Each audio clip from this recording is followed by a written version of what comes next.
So, while I was at work today, Joe Rogan said very inappropriate things, and he almost got canceled, and now 71 episodes of his show are deleted.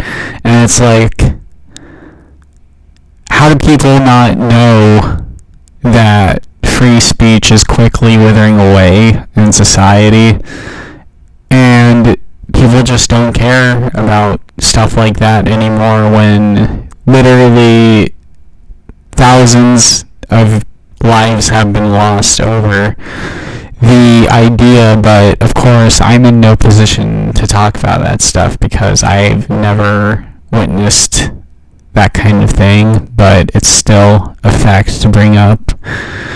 I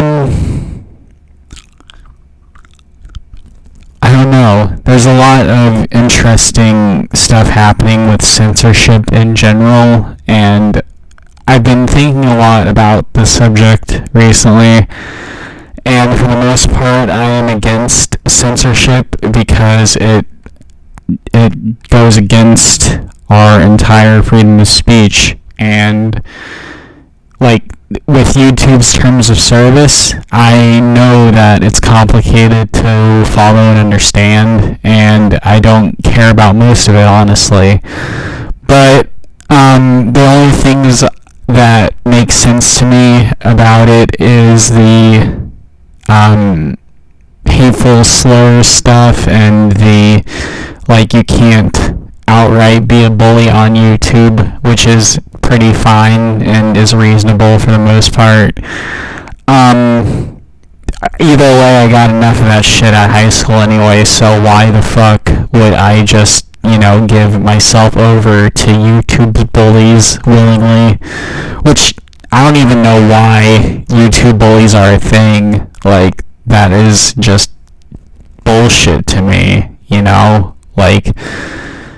I don't know, it's the internet to me, and the internet, for the most part, is a trash can for my thoughts, and I just found it disturbing how 71 episodes of a show can just be gone because someone else said so. And it really makes you wonder if, shadow banning is real, and it makes you wonder if, whether or not there's any truth to that sort of thing.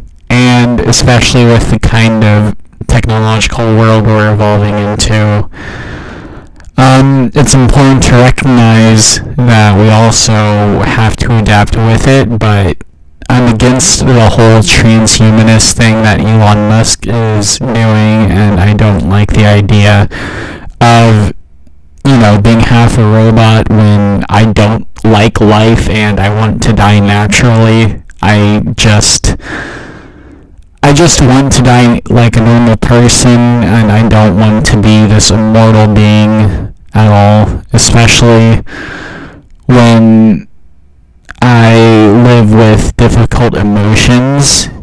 I feel like I would rather live with those temporarily than extend them by becoming a robot, because at that point I would just be hurting myself by just, keeping myself alive. But of course the government doesn't consider empathy to be a part of any equation, because they're all sociopaths, but no one likes to talk about it because they're just too busy doing their own retarded thing in their own little world, thinking they're contributing some sort of meaning or purpose, because those are the huge things in life. And we try to find meaning and purpose in things like politics or relationships or whatever, but I've always found my meaning outside of those things, because I just don't want to rely on people that much, because the thought of that terrifies me, because I know how shitty people can be. If there was a PhD in that sort of thing, I think I would have gotten that by now, because I could write a book about that subject, like, I don't know why I'm considered bad for having thoughts like that. Like, I don't know why I'm considered bad for having thoughts in general. Like, I'm sorry that my intelligence can be insulting for some people, but I guess that's just the world we live in nowadays, and I just have to get used to it.